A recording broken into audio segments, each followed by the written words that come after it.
পশ্চিমবঙ্গ প্রশাসন বলে কিছু নেই। এইখানে কলেজের ছাত্রগুলোকে মারছে, প্রশাসন চুপ করে দাঁড়িয়ে আছে। কলেজের ছাত্র থেকে মার খেতে, আরে এনআইএ, তুমি যদি এনআইএ থাকতে তাহলে দিল্লিতে লালকেল্লার সামনে ব্লাস্ট আটকাতে পারতে। একটা মসজিদ, সেই মসজিদের সঙ্গে ধর্মীয় আবেগ জড়িয়ে আছে। কোন ধর্মীয় আবেগ? ইসলাম, মুসলমানদের ধর্মীয় আবেগ। ভালো কথা। ইসলাম শব্দের মূল অর্থ কি জানেন? শান্তি। তা আমার বক্তব্য, বাবরি মসজিদ নির্মাণকে নিয়ে এত তর্ক বিতর্ক, শান্তি অশান্তির বাতাবরণ তৈরি হচ্ছে কেন? মুর্শিদাবাদের প্রত্যেকটা গ্রামে, মুসলমান গ্রামে একটা নয় কয়েকটা করে মসজিদ আছে। মুর্শিদাবাদের প্রত্যেকটা মুসলমান গ্রামে একটা জায়গায় একাধিক মসজিদ আছে।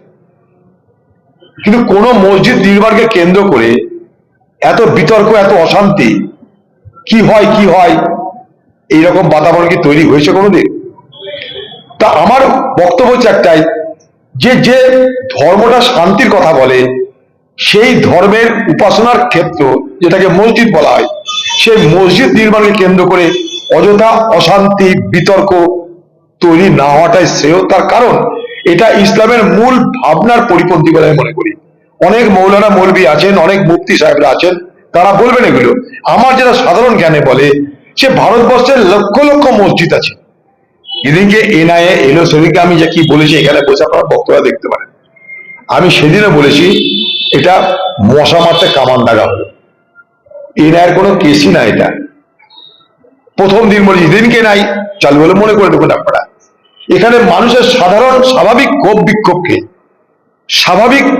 ক্ষোভ বিক্ষোভ হতাশার বহিঃপ্রকাশ ঘটেছিল পথ অবরোধ করে, রেল অবরোধ করে। কারণ সাধারণ মানুষের ক্ষোভ বিক্ষোভের বহিঃপ্রকাশ এইভাবেই, যেগুলো সব টার্গেট সেখানটাই পড়ে। অর্থাৎ এটা অবরোধ করে দাও, ওটা অবরোধ করে দাও।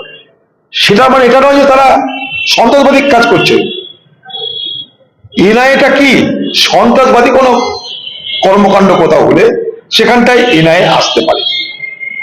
কোথাও এই পশ্চিমবঙ্গে রাজ্য সরকারের পক্ষ থেকে অবৈধ ভোটারকে ভোটার, আর নির্বাচন কমিশনের পক্ষ থেকে বৈধ ভোটারকে অবৈধ ভোটার, এই একটা খেলা চলছে।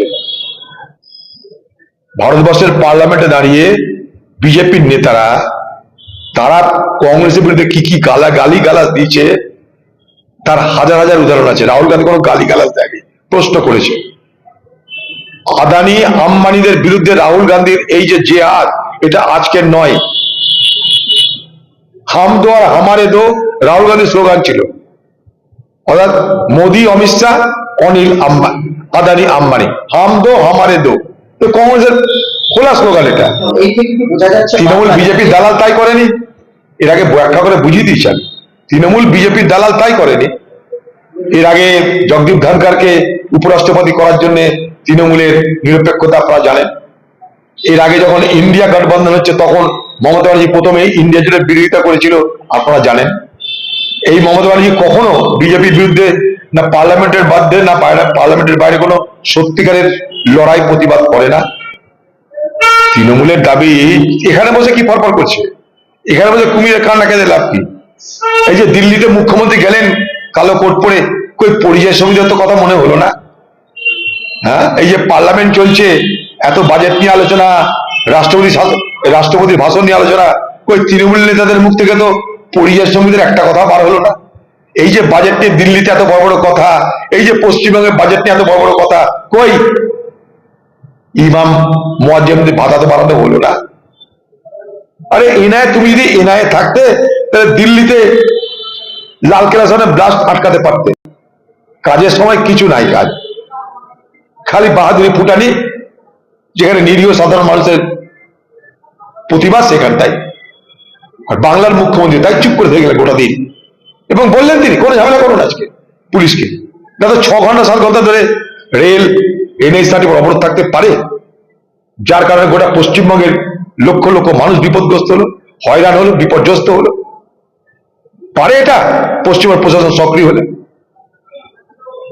ওখানে কটা লোক খুলেছে বলুন? আমি তো ওখানে গেছিলাম সেদিন, আমি নিজে সেদিন ওখানে গেছিলাম, আমি জানি।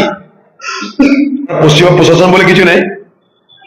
এইখানে কলেজের ছাত্রগুলোকে মারছে, প্রশাসন চুপ করে দাঁড়িয়ে আছে। কলেজের ছাত্রদেরকে মার খেতে হবে, কারণ তারা মুখ্যমন্ত্রীর একটা কাজের, অর্থাৎ বহরমপুর এবং মুর্শিদাবাদ জেলার মানুষের দাবি অনুযায়ী পশ্চিমবঙ্গ সরকার বাজেটে যখন ঘোষণা করলো যে বহরমপুর কেন কলেজকে বিশ্ববিদ্যালয়ের মর্যাদা দেওয়া হবে, তাতে খুশি হয়ে ছাত্ররা মিষ্টি খাতে গেলে তাদের উপর আক্রমণ হয়, পুলিশ চুপ করে থাকে। আর যখন আইন ভেঙে পরীক্ষার দিন যেটা কেউ পারে না সেখানে মিছিল হচ্ছে, তখন পুলিশ চুপ করে আছে। এই যে চারটে যে লেবার কোড, এই চারটে লেবার কোডের কারণে হচ্ছে যারা কর্পোরেট ভারতবর্ষের, যারা বহুজাতিক সংস্থা, যারা কোটিপতি, তাদেরকে মদত করা আর লেবারদের, শ্রমিকদের অধিকার কেড়ে নেওয়া।